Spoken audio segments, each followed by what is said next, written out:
കയറ്റ ചെടി നട്ടിട്ട് 4 മാസമായി. അപ്പോൾ ചെടിക്കൊക്കെ നല്ല വലിപ്പമുണ്ട്. കിഴങ്ങ് എങ്ങനെ ഉണ്ടാവും എന്നുള്ള രീതിയിലാണ് ഒന്ന് പറിച്ച് നോക്കിയത്. സംഭവം ചെടി മാത്രമേ വലിപ്പമുള്ളൂ, കയറ്റ് ഇപ്പോഴും ചെറുതാണ്. അത് ഇനിയിപ്പോൾ മണ്ണിൻ്റെ പ്രശ്നമായിരിക്കാം എന്ന് വിചാരിക്കണം. കുറച്ചും കൂടി വളരാനുണ്ട്. അപ്പോൾ ഞാനും അമ്മയും കൂടി ബാക്കി തക്കാളിയൊക്കെ പറിക്കാൻ തുടങ്ങി. ആദ്യം വെച്ച തക്കാളിൻ്റെയൊക്കെ അവസാന ഘട്ടം എത്തി, കായകളൊക്കെ കഴിഞ്ഞു. ഇനിയിപ്പോൾ അടുത്ത ഘട്ടം നടാനുള്ള ടൈമായില്ല. കണ്ടില്ലേ, തക്കാളിക്കൊക്കെ വലിപ്പം കുറഞ്ഞു. പുതിയ ചെടിയിൽ മാത്രമേ കുറച്ച് വലിപ്പമുള്ള തക്കാളിയേ ഉള്ളൂ.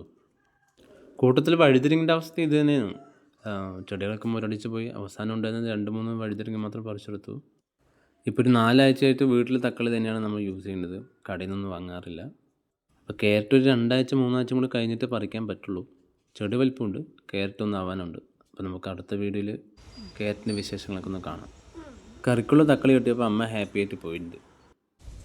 വീടിൻ്റെ സൈഡായിട്ടൊരു പ്ലമ്മിൻ്റെ ചെടി വെച്ചിട്ടുണ്ട്. അപ്പോൾ അവിടെ അത്യാവശ്യം പ്ലമ്മൊക്കെ പഴുത്തു. ഞാൻ കഴിച്ച് നോക്കി, പുളിപ്പുണ്ട് നന്നായിട്ട്. പക്ഷേ